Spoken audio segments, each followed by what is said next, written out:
এক অর্থ বছর যায়, আসে নতুন অর্থ বছরের বাজেট। প্রতিবারই আশায় বুক বাঁধেন তৃণমূলের মানুষ, কিন্তু শেষমেশ কতটা পূরণ হয় তাদের সেই স্বপ্ন?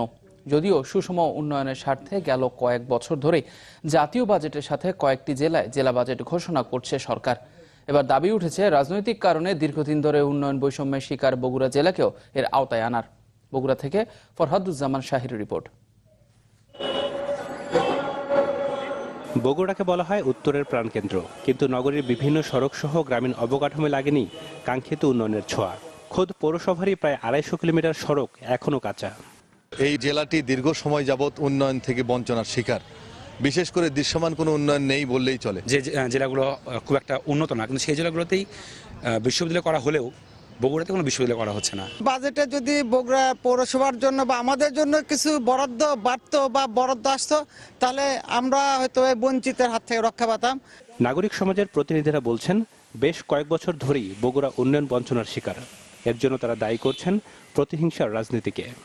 স্থানীয় সমস্যা সমাধানের জন্য একটি গণমুখী বাজেট ব্যবস্থা গড়ে তোলা দরকার। জেলা পরিষদ থাকলেও কার্যত জেলা পরিষদের উন্নয়ন পরিকল্পনা জনগণকে সম্পৃক্ত করে নেওয়া হচ্ছে না। বগুড়ার উন্নয়ন নিশ্চিতে দাবি উঠেছে জেলা বাজেটের। বিশ্লেষকরা বলছেন, এতে উন্নয়ন প্রশ্নে বৈষম্য যেমন কমবে, তেমনি উন্নয়ন কর্মকাণ্ডে বাড়বে স্বচ্ছতা ও জবাবদিহিতা। মানি সার্কুলেশনটা অনেক বেশি। বগুড়ায় যদি আলাদাভাবে আয় এবং ব্যয়ের ভিত্তিতে বাজেট যদি করে, তাহলে বগুড়া বেশি লাভবান হবে, কারণ এখানে ইনকামটা অনেক বেশি। এই জেলা বাজেটে বগুড়া জেলা অন্তর্ভুক্ত করা হয়, তাহলে আমার মনে হয় যে আমরা বগুড়া উন্নয়ন থেকে বঞ্চিত হব না। জেলার প্রয়োজন ও চাহিদা অনুযায়ী বাজেটের দাবি জানিয়েছেন জেলা পরিষদের নির্বাচিত প্রতিনিধিরাও।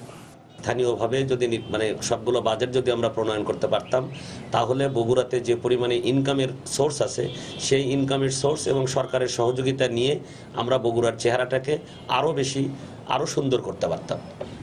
2017-18 অর্থ বছরের জন্য যে প্রায় 4 লাখ কোটি টাকার বাজেট পাশ হওয়ার কথা, তার কত ভাগ জুটবে তৃণমূলের মানুষের জন্য, সেদিকেই আগ্রহ বগুড়াবাসীর। Desk report, channel 24।